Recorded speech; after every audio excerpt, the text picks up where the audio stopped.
James VII and II was King of England and Ireland as James II, and King of Scotland as James VII from the death of his elder brother, Charles II, on February 6, 1685.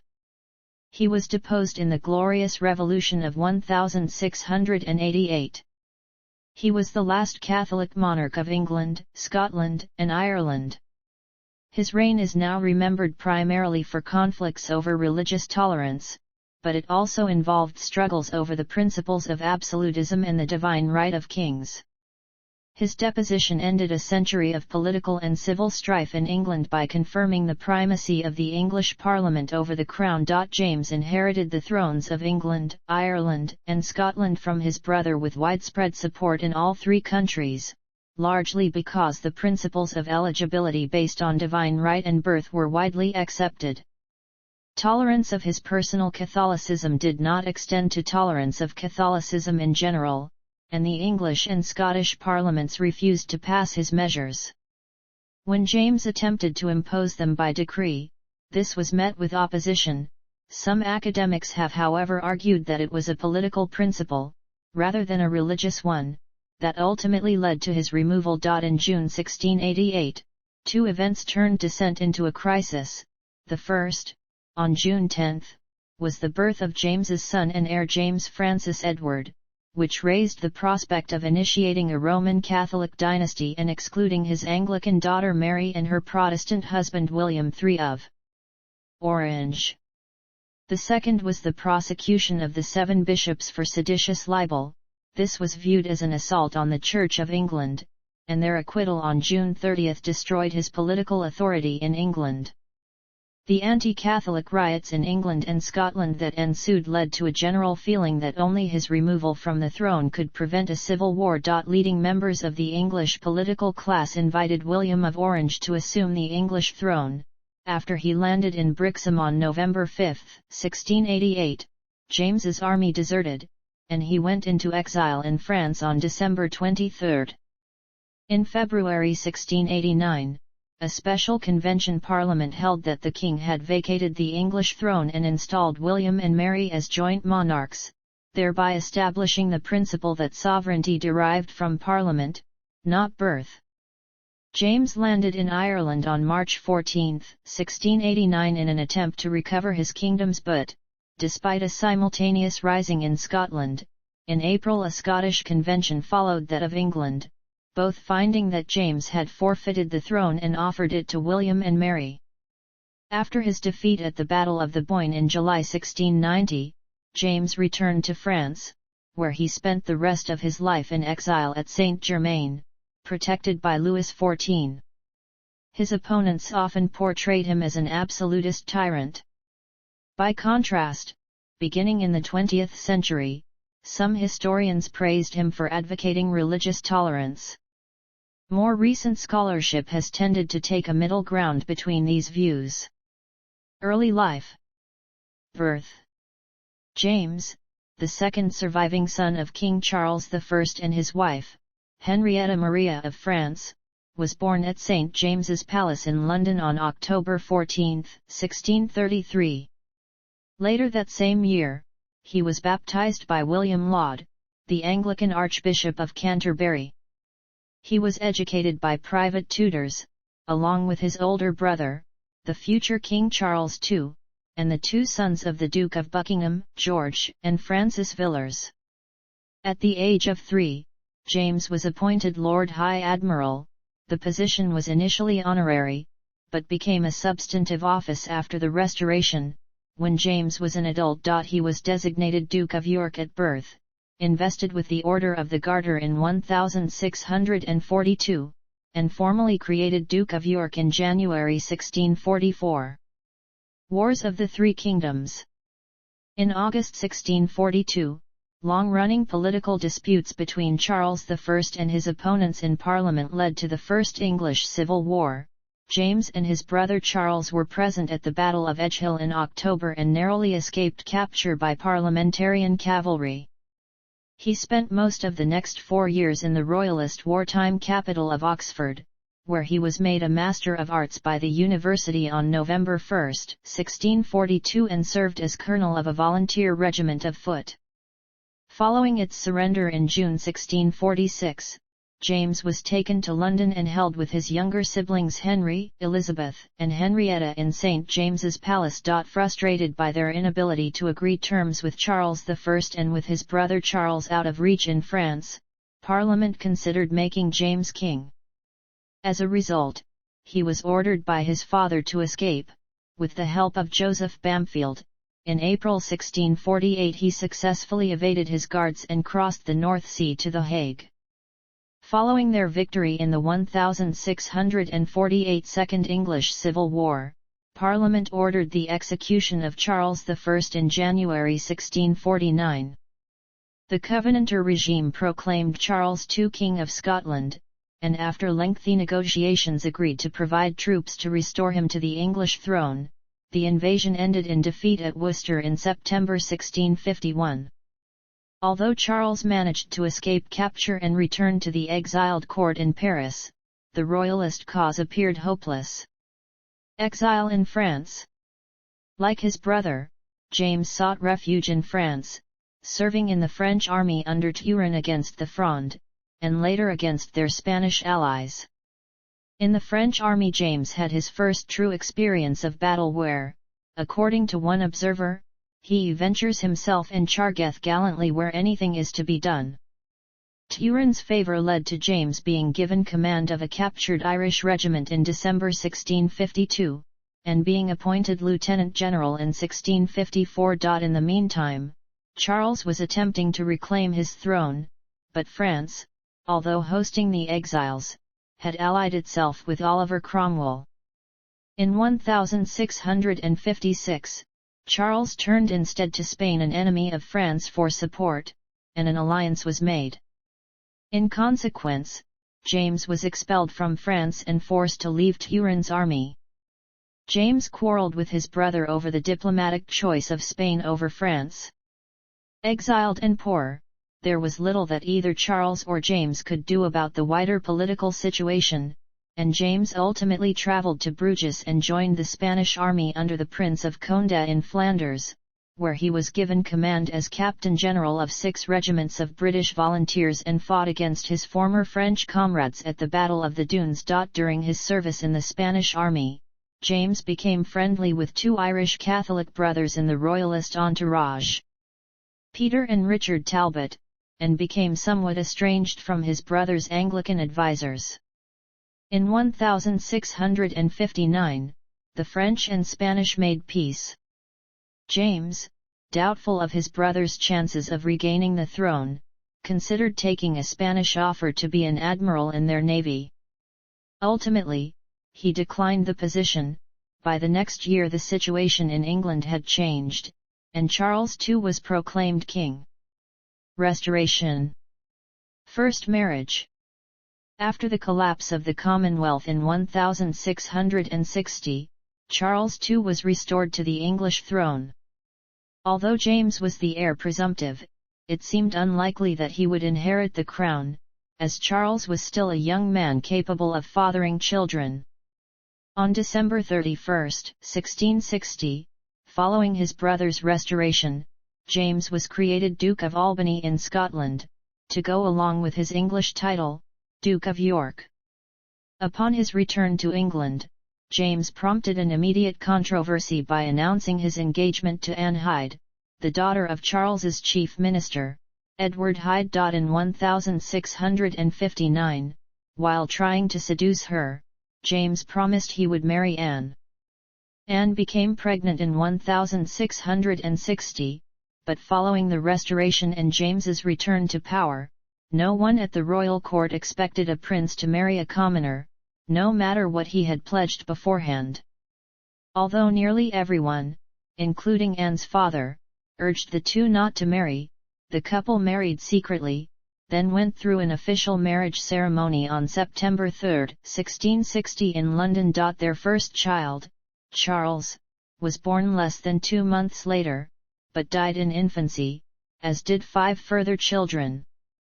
Only 2 daughters survived, Mary and Anne. Samuel Pepys wrote that James was fond of his children and his role as a father, and played with them like an ordinary private father of a child, a contrast to the distant parenting common with royalty at the time. James's wife was devoted to him and influenced many of his decisions. Even so, he kept mistresses, including Arabella Churchill and Catherine Sedley, and was reputed to be the most unguarded ogler of his time. Samuel Pepys recorded in his diary that James did eye my wife mightily.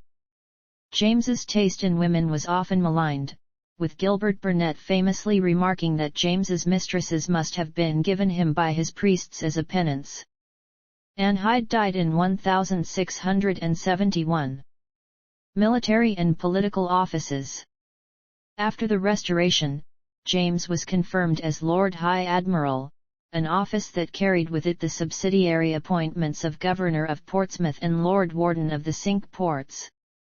Charles II also made his brother the Governor of the Royal Adventurers into Africa in October 1660. James retained the office until after the Glorious Revolution, when he was forced to resign. When James commanded the Royal Navy during the Second Anglo-Dutch War, he immediately directed the fleet towards the capture of forts off the African coast that would facilitate British involvement in the slave trade. James remained admiral of the fleet during the Third Anglo-Dutch Wars, during which significant fighting also occurred off the African coast. Following the raid on the Medway in 1667, James oversaw the survey and refortification of the southern coast. The office of Lord High Admiral, combined with his revenue from post office and wine tariffs, gave James enough money to keep a sizable court household. In 1664, Charles granted American territory between the Delaware and Connecticut rivers to James. Following its capture by the British, the former Dutch territory of New Netherland and its principal port, New Amsterdam, were named the province and city of New York in James's honor. After the founding, the Duke gave part of the colony to proprietors George Carteret and John Berkeley. Fort Orange, 150 miles north on the Hudson River, was renamed Albany after James's Scottish title. In 1683, he became the governor of the Hudson's Bay Company, but did not take an active role in its governance. In September 1666, his brother Charles put him in charge of firefighting operations in the Great Fire of London, in the absence of action by Lord Mayor Thomas Bloodworth. This was not a political office, but his actions and leadership were noteworthy. The Duke of York hath won the hearts of the people with his continual and indefatigable pains day and night in helping to quench the fire, wrote a witness in a letter on September 8. Conversion to Roman Catholicism and second marriage. James's time in France had exposed him to the beliefs and ceremonies of the Roman Catholic Church. He and his wife, Anne, became drawn to that faith. James took Catholic Eucharist in 1668 or 1669, although his conversion was kept secret for almost a decade, as he continued to attend Anglican services until 1676. In spite of his conversion, James continued to associate primarily with Anglicans, including John Churchill and George Legge, as well as French Protestants, such as Louis de Duras, the Earl of Feversham. Growing fears of Roman Catholic influence at court led the English Parliament to introduce a new Test Act in 1673. Under this act, all civil and military officials were required to take an oath and to receive the Eucharist under the auspices of the Church of England. James refused to perform either action, instead choosing to relinquish the post of Lord High Admiral. His conversion to Roman Catholicism was thereby made public. King Charles II opposed James's conversion, ordering that James's daughters, Mary and Anne, be raised in the Church of England. Nevertheless, he allowed James to marry Mary of Modena, a 15-year-old Italian princess. James and Mary were married by proxy in a Roman Catholic ceremony on September 20, 1673. On November 21, Mary arrived in England and Nathaniel Crewe, Bishop of Oxford, performed a brief Anglican service that did little more than recognize the marriage by proxy. Many British people, distrustful of Catholicism, regarded the new Duchess of York as an agent of the papacy. James was noted for his devotion. He once said, "If occasion were, I hope God would give me His grace to suffer death for the true Catholic religion as well as banishment." Exclusion crisis. In 1677, King Charles II arranged for James's daughter Mary to marry the Protestant Prince William III of Orange, son of Charles's and James's sister Mary. James reluctantly acquiesced after his brother and nephew had agreed to the marriage. Despite the Protestant marriage, fears of a potential Catholic monarch persisted, intensified by the failure of Charles II and his wife, Catherine of Braganza, to produce any children. A defrocked Anglican clergyman, Titus Oates, spoke of a popish plot to kill Charles and to put the Duke of York on the throne. The fabricated plot caused a wave of anti-Catholic hysteria to sweep across the nation. In England, the Earl of Shaftesbury, a former government minister and now a leading opponent of Catholicism, proposed an exclusion bill that would have excluded James from the line of succession. Some members of Parliament even proposed to pass the crown to Charles's illegitimate son, James Scott, 1st Duke of Monmouth. In 1679, with the exclusion bill in danger of passing, Charles II dissolved Parliament. Two further parliaments were elected in 1680 and 1681, but were dissolved for the same reason. The exclusion crisis contributed to the development of the English two-party system. The Whigs were those who supported the bill, while the Tories were those who opposed it. Ultimately, the succession was not altered, but James was convinced to withdraw from all policy-making bodies and to accept a lesser role in his brother's government. On the orders of the king, James left England for Brussels. In 1680, he was appointed Lord High Commissioner of Scotland and took up residence at the Holyrood Palace in Edinburgh to suppress an uprising and oversee royal government. James returned to England for a time when Charles was stricken ill and appeared to be near death. The hysteria of the accusations eventually faded, but James's relations with many in the English Parliament, including the Earl of Danby, a former ally, were forever strained and a solid segment turned against him. On May 6, 1682, James narrowly escaped the sinking of HMS Gloucester, in which between 130 and 250 people perished. James argued with the pilot about the navigation of the ship before it ran aground on a sandbank, and then delayed abandoning ship, which may have contributed to the death toll. Return to favor. In 1683, a plot was uncovered to assassinate Charles and James and spark a Republican revolution to re-establish a government of the Cromwellian style.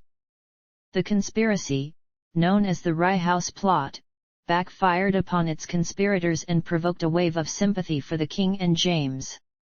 Several notable Whigs, including the Earl of Essex and the king's illegitimate son, the Duke of Monmouth, were implicated. Monmouth initially confessed to complicity in the plot, implicating fellow plotters, but later recanted.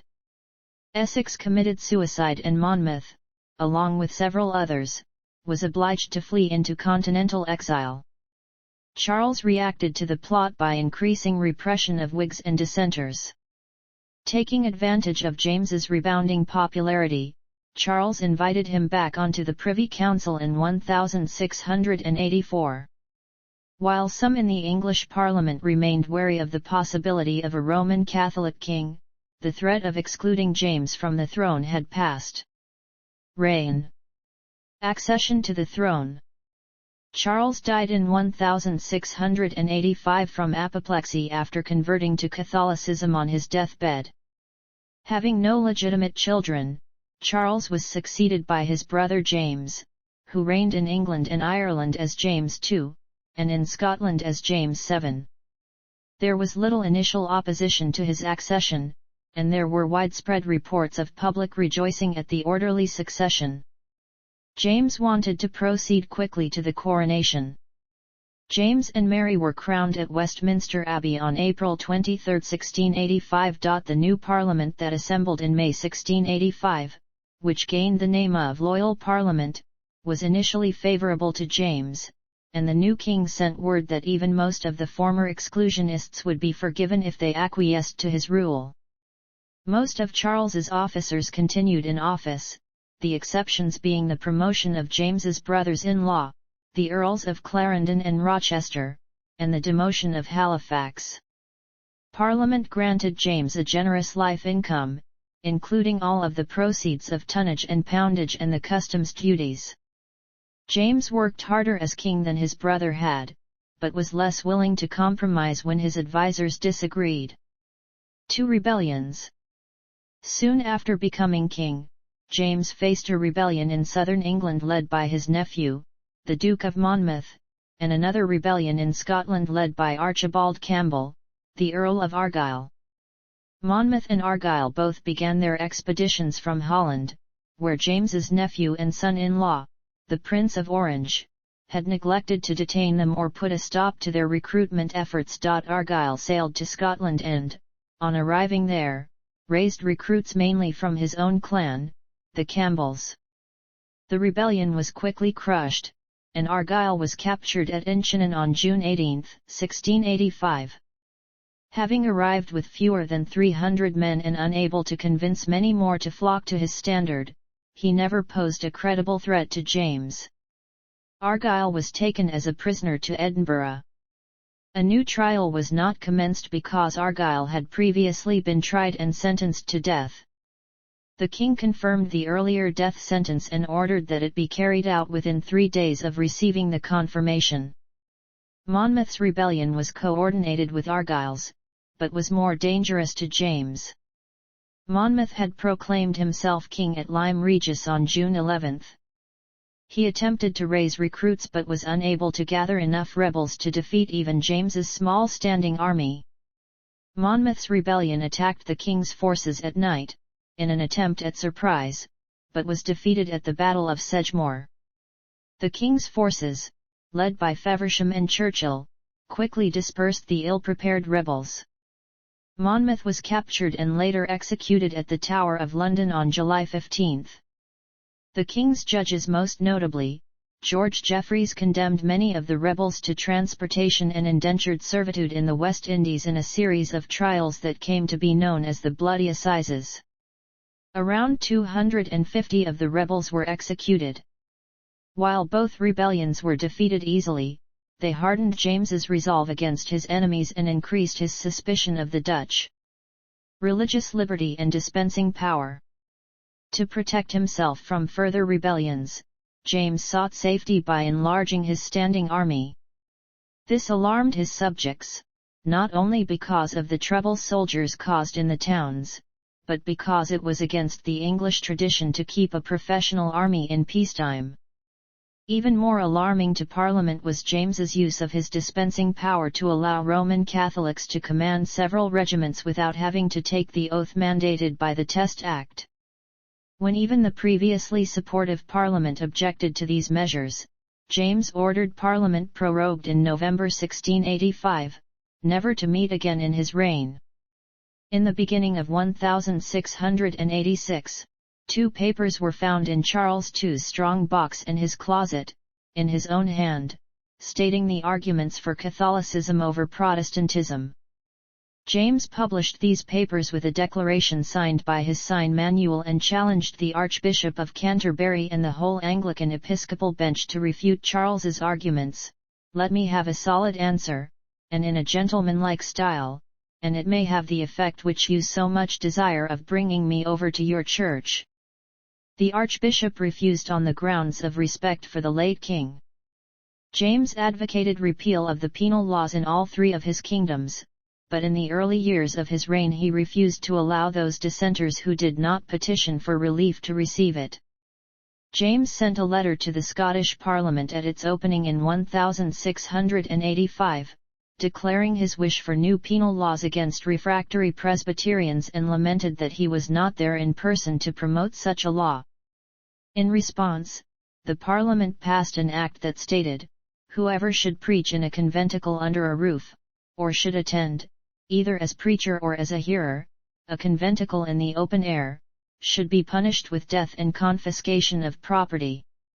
In March 1686, James sent a letter to the Scottish Privy Council advocating toleration for Roman Catholics but not for rebellious Presbyterian Covenanters. Presbyterians would later call this period the killing time.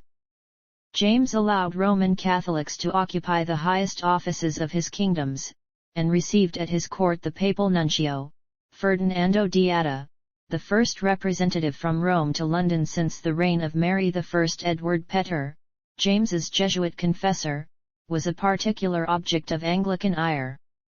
When the King's Secretary of State, the Earl of Sunderland, began replacing office holders at court with papist favourites, James began to lose the confidence of many of his Anglican supporters. Sunderland's purge of office holders even extended to the king's brothers-in-law and their supporters. Roman Catholics made up no more than 1/50 of the English population. In May 1686, James sought to obtain a ruling from the English common law courts that showed he had the power to dispense with Acts of Parliament. He dismissed judges who disagreed with him on this matter, as well as the Solicitor General, Heneage Finch.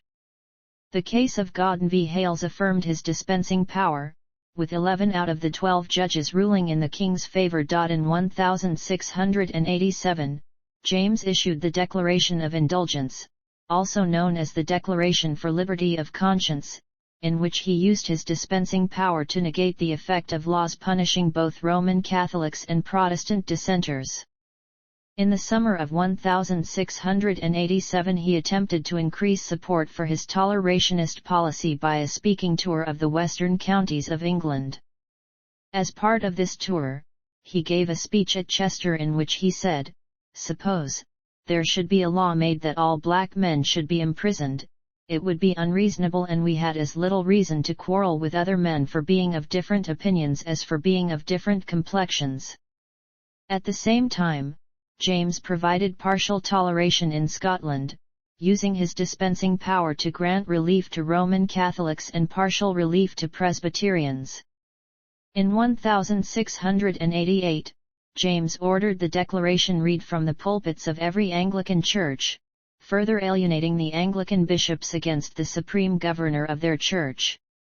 While the declaration elicited some thanks from its beneficiaries, it left the established church, the traditional ally of the monarchy, in the difficult position of being forced to erode its own privileges.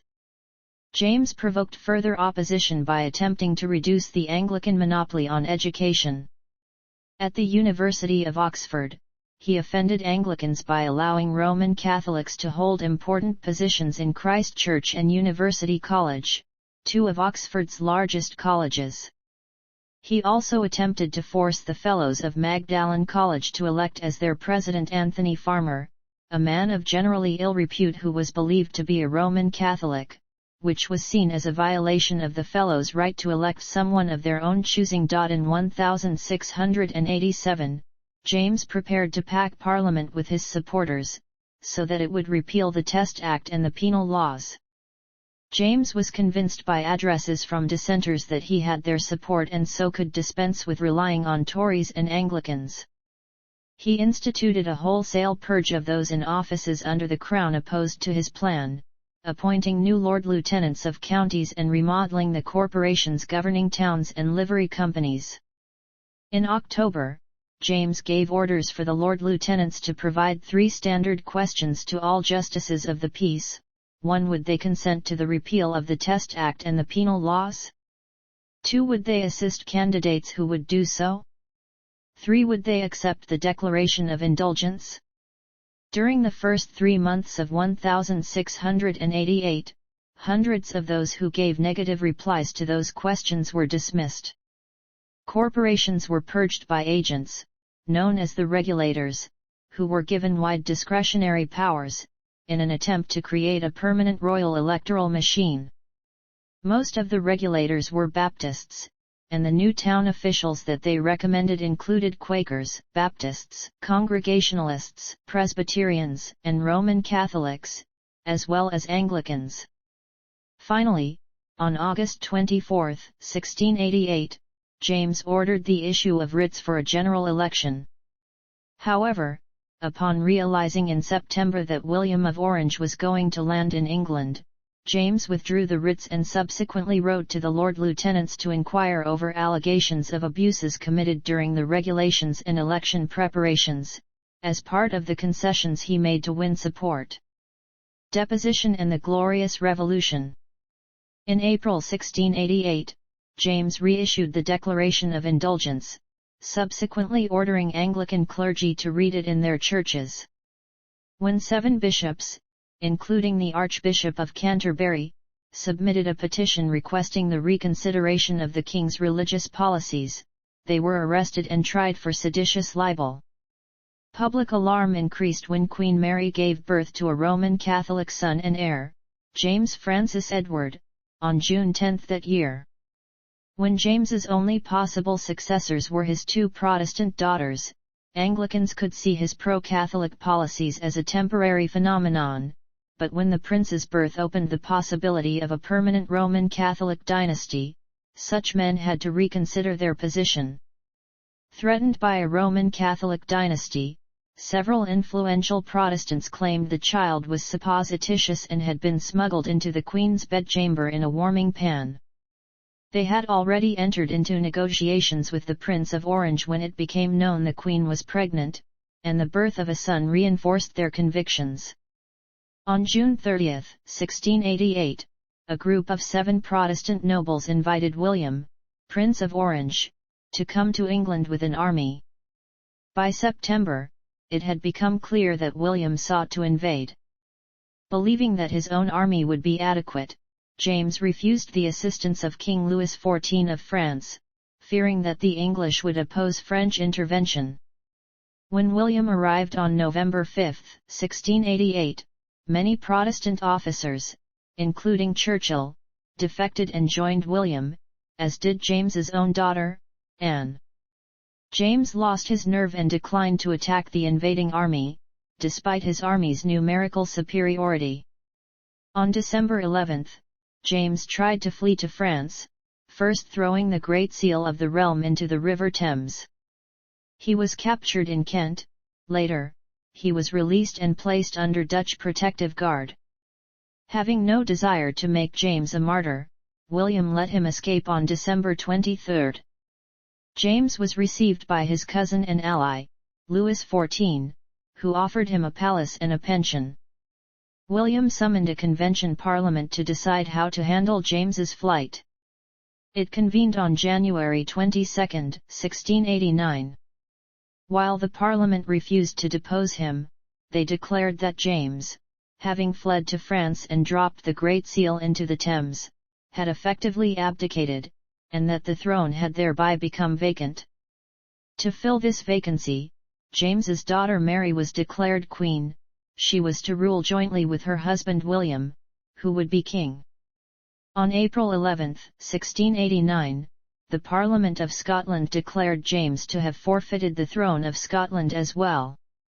The Convention Parliament issued a Declaration of Right on February 12 that denounced James for abusing his power, and proclaimed many limitations on royal authority. The abuses charged to James included the suspension of the Test Acts, the prosecution of the 7 bishops for merely petitioning the crown, the establishment of a standing army, and the imposition of cruel punishments. The declaration was the basis for the Bill of Rights enacted later in 1689. The bill also declared that henceforth, no Roman Catholic was permitted to ascend the English throne, nor could any English monarch marry a Roman Catholic. Attempt to regain the throne. War in Ireland. With the assistance of French troops, James landed in Ireland in March 1689. The Irish Parliament did not follow the example of the English Parliament, it declared that James remained king and passed a massive Bill of Attainder against those who had rebelled against him. At James's urging, the Irish Parliament passed an Act for Liberty of Conscience that granted religious freedom to all Roman Catholics and Protestants in Ireland. James worked to build an army in Ireland, but was ultimately defeated at the Battle of the Boyne on July 1, 1690 when William arrived, personally leading an army to defeat James and reassert English control. James fled to France once more, departing from Kinsale, never to return to any of his former kingdoms. Because he deserted his Irish supporters, James became known in Ireland as Seamus and Chaka or James the Shit. Despite this popular perception, later historian Brian Dan O'Buacalla argues that Irish political poetry for most of the 18th century is essentially Jacobite poetry, and both O'Buacalla and fellow historian Eamon O'Giartha argue that James and his successors played a central role as messianic figures throughout the 18th century for all classes in Ireland. Return to exile, death, and legacy. In France, James was allowed to live in the royal chateau of Saint-Germain-en-Laye. James's wife and some of his supporters fled with him, including the Earl of Melfort. Most, but not all, were Roman Catholic. In 1692, James's last child, Louisa Maria Theresa, was born. Some supporters in England attempted to assassinate William III to restore James to the throne in 1696, but the plot failed and the backlash made James's cause less popular. In the same year, Louis XIV offered to have James elected King of Poland. James rejected the offer, fearing that accepting the Polish crown might disqualify him from being King of England. After Louis concluded peace with William in 1697, he ceased to offer much assistance to James. During his last years, James lived as an austere penitent. He wrote a memorandum for his son advising him on how to govern England, specifying that Catholics should possess one Secretary of State, one Commissioner of the Treasury, the Secretary at War, with the majority of the officers in the army. He died aged 67 of a brain hemorrhage on September 16, 1701 at Saint-Germain-en-Laye.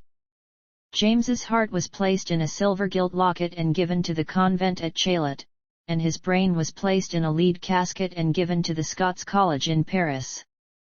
His entrails were placed in 2 gilt urns and sent to the parish church of Saint-Germain-en-Laye and the English Jesuit College at Saint-Omer, while the flesh from his right arm was given to the English Augustinian nuns of Paris. The rest of James's body was laid to rest in a triple sarcophagus at the St. Edmund's Chapel in the Church of the English Benedictines in the Rue Saint-Jacques, Paris, with a funeral oration by Henri-Emmanuel de Roquette.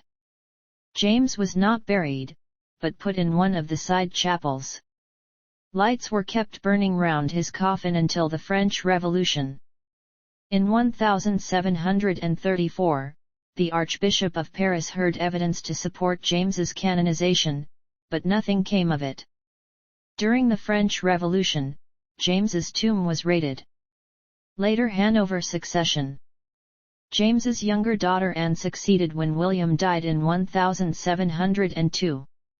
The Act of Settlement provided that, if the line of succession established in the Bill of Rights were extinguished, the crown would go to a German cousin, Sophia, Electress of Hanover, and to her Protestant heirs.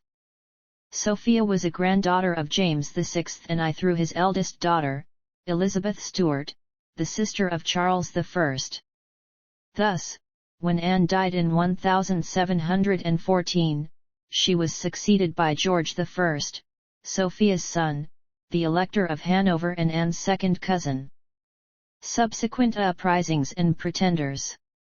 James's son James Francis Edward was recognized as king at his father's death by Louis XIV of France and James's remaining supporters as James III and VIII.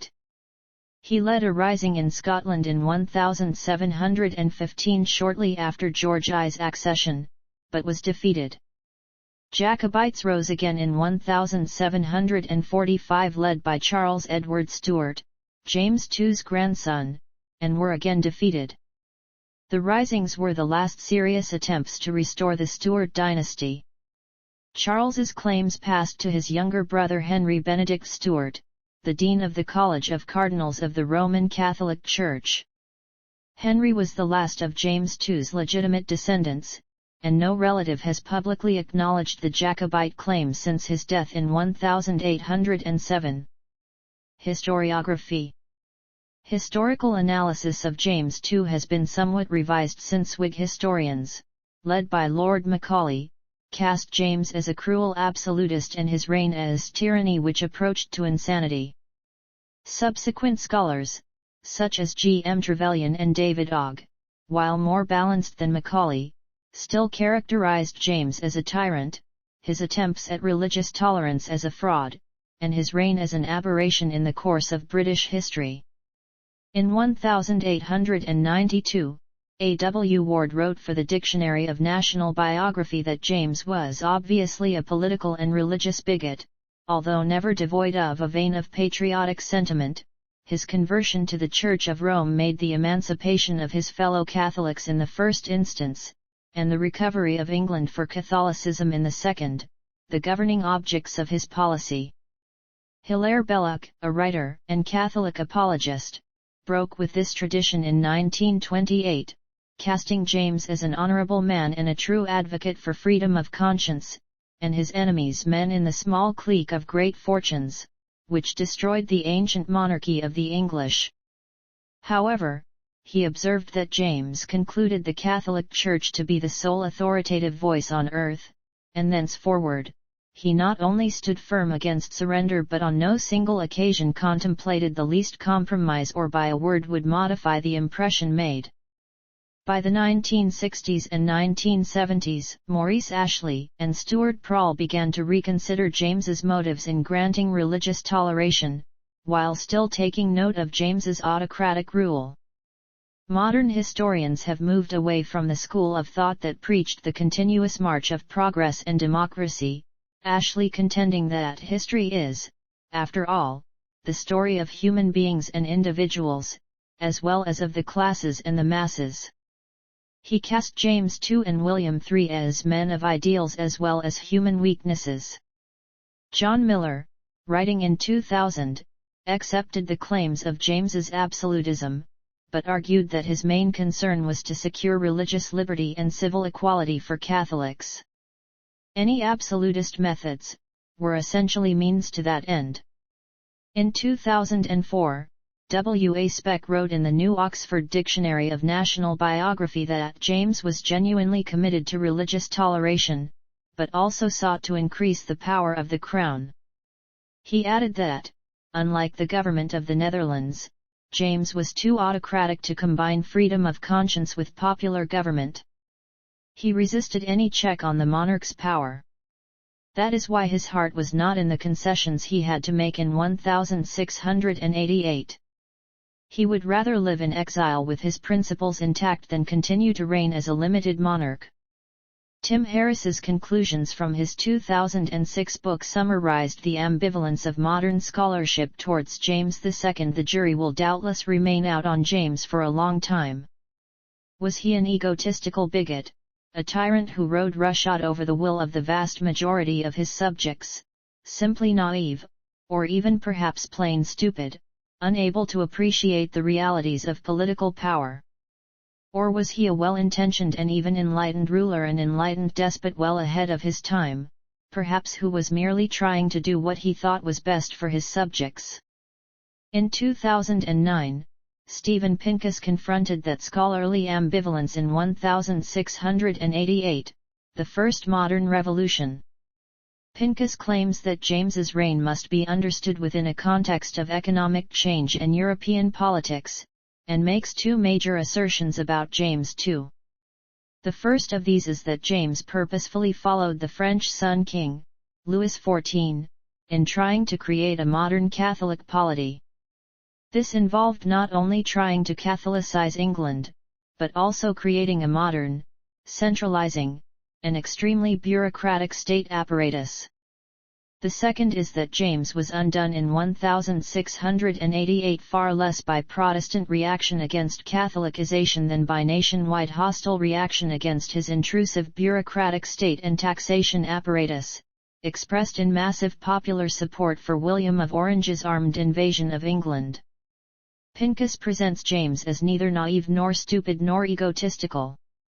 Instead, readers are shown an intelligent, clear-thinking, strategically motivated monarch whose vision for a French authoritarian political model and alliance clashed with, and lost out to, alternative views that favored an entrepreneurial Dutch economic model, feared French power, and were outraged by James's authoritarianism. Scott Sowerby countered Pincus's thesis in 2013 in Making Toleration, The Repealers and the Glorious Revolution.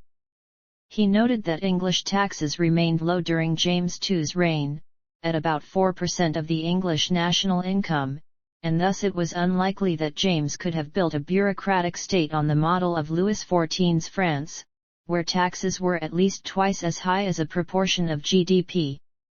Sowerby also contends that James's policies of religious toleration attracted substantial support from religious nonconformists, including Quakers, Baptists, Congregationalists, and Presbyterians, who were attracted by the king's push for a new Magna Carta for liberty of conscience.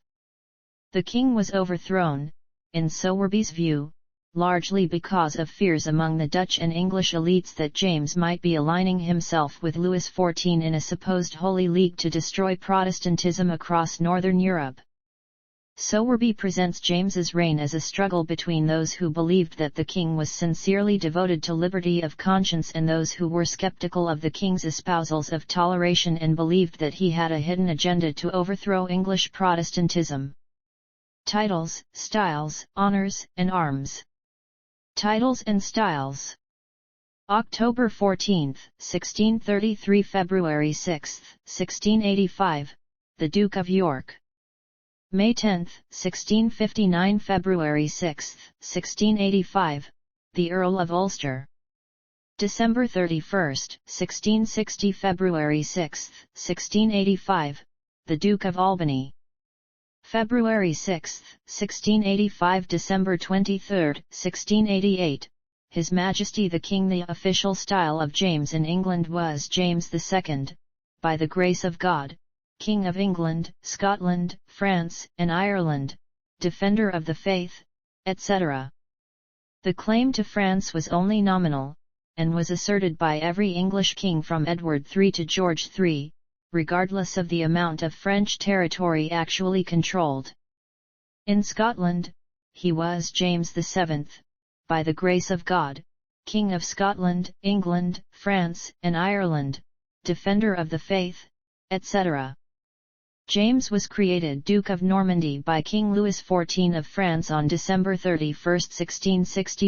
In 1734 the Archbishop of Paris opened the cause for the canonization of James as a saint, making him a servant of God among Catholics. Honors. K.G., Knight of the Garter, April 20, 1642. Arms. Prior to his accession, James's coat of arms was the Royal Arms, differenced by a label of 3 points ermine. His arms as king were, quarterly, I and 4 grand quarterly, azure 3 fleurs de lis or en gules 3 lions passant gourdant in pale or, 2 or a lion rampant within a double trace sure flory counter flory gules, 3 azure a harp or stringed argent. Family tree. In 4 generations of Stuarts, there were 7 reigning monarchs. James II was the 4th Stuart monarch, the second of his generation and the father of 2 more. Issue. Legitimate issue. Illegitimate issue. Notes.